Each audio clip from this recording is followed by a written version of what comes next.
കാരണം പാർട്ടി അംഗമായ ഒരാൾക്ക് ഒരു പ്രധാനപ്പെട്ട ഉത്തരവാദിത്വം കൊടുത്താൽ അതിൽ അദ്ദേഹത്തിന് സ്വന്തമായി ഒരു തീരുമാനം എടുക്കുന്നതിന് മുമ്പ് പാർട്ടിയുമായിട്ടൊന്ന് ആലോചിക്കാമായിരുന്നു. അറിയിക്കാതെയാണ് അദ്ദേഹം ചെയ്തത്. ശരിക്കും തെറ്റാണ്. ഞാനിപ്പോ പറഞ്ഞതിൽ മലയാളമല്ലേ? തെറ്റാണെന്നാണ് ഞാൻ മലയാളമാണല്ലോ പറഞ്ഞത്. അദ്ദേഹത്തിന് ആലോചിക്കാമായിരുന്നു. അതായത് ആലോചിക്കാമായിരുന്നു എന്ന് പറഞ്ഞു കഴിഞ്ഞാൽ ആലോചിച്ചില്ല എന്നാണല്ലോ അതിന്റെ പരോക്ഷമായിട്ടുള്ള മീനിങ് നിങ്ങൾ മനസ്സിലാക്കേണ്ടത്. നിങ്ങൾ ഈ പത്രക്കാരല്ലേ. അദ്ദേഹം എന്താണ് ചിന്തിക്കുന്നത്, എന്താണ് പ്രവർത്തിക്കുന്നത് എന്നുള്ളതിനെ കുറിച്ച് അറിയില്ല. എനിക്ക് തോന്നുന്നത് അദ്ദേഹം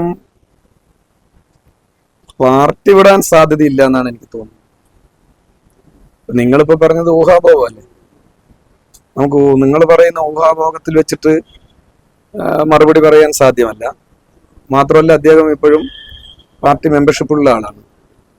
അതുകൊണ്ട് തന്നെ മാധ്യമങ്ങൾ ചോദിക്കുന്ന ഊഹാഭോഗത്തിനനുസരിച്ച് മറുപടി പറയേണ്ട കാര്യമില്ല. ഊഹാഭോഗത്തിനൊപ്പം പുറത്തു വരുന്ന ചില വിവരങ്ങൾ എന്ന് പറയുന്നത് വി സതീശൻ അതുപോലെ തന്നെ പി കെ കുഞ്ഞാലിക്കുട്ടി ഉൾപ്പെടെയുള്ള നേതാക്കൾ പി കെ ശശിയുമായി ചർച്ച നടത്തി. അതിന്റെ അടിസ്ഥാനത്തിലാണ് ഇപ്പോൾ പെട്ടെന്ന് തന്നെ KTDC ചെയർമാൻ സ്ഥാനം ഒഴിഞ്ഞത്.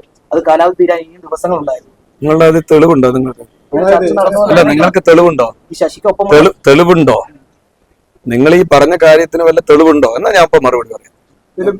ഞാൻ ചോദിച്ചത് നിങ്ങളിപ്പോ പറഞ്ഞ കോൺഗ്രസിന്റെ നേതൃത്വമായി ചർച്ച ചെയ്തു എന്ന് പറഞ്ഞല്ലോ. തെളിവുണ്ടെങ്കിൽ ഞാനിപ്പോ കാര്യമായിട്ടുള്ള മറുപടി പറയാതെ, അല്ലാതെ നിങ്ങൾ പറയുന്ന കാര്യത്തിനനുസരിച്ച് മറുപടി പറയാൻ പറ്റില്ല. അവർക്കൊപ്പമുള്ള ആളുകൾ അല്ല, അവർക്കൊപ്പമുള്ളവർ പലതും പറയും. നാട്ടിൽ ഒരുപാട് കാര്യങ്ങൾ, ഒരുപാട് നുണപ്രചരണങ്ങൾ നടത്തുന്നുണ്ട്. ഞാൻ ചോദിക്കട്ടെ, ഈ ഗവൺമെന്റിനെതിരായിട്ട് ഇത്ര വലിയ നുണപ്രചരണങ്ങളാണ് ഇപ്പൊ വ്യാപകമായി നടക്കുന്നത്. അതിനെല്ലാം അല്ല, അതെ, അത് സ്ഥിരീകരിച്ചോട്ടെ. അത് വെച്ചിട്ട് ഞങ്ങൾക്കിപ്പോ മറുപടി പറയാൻ കഴിയുന്നതല്ല. ഈ പാർട്ടിന്ന് പുകാത്ത ഒരാളെ നിങ്ങള് പാർട്ടിന്ന് പുകയാണെങ്കിൽ തിരിച്ചടിയാണ് ചോദിക്കണതിൽ ഒരു അർത്ഥമില്ലല്ലോ. ഉണ്ടോ?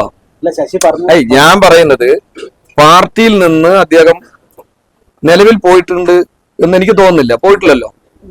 അപ്പൊ നിലവിൽ പാർട്ടി മെമ്പറാണ്. അങ്ങനെയുള്ള ഒരാളെ കുറിച്ച് പാർട്ടിയിൽ നിന്ന് പോവുകയാണെങ്കിൽ തിരിച്ചടിയാവാൻ തോന്നുന്നുണ്ടോ എന്ന് ചോദിച്ചാൽ നിങ്ങളുടെ ചോദ്യത്തിന് തന്നെ ഒരു പ്രസക്തിയില്ലാത്ത ചോദ്യ.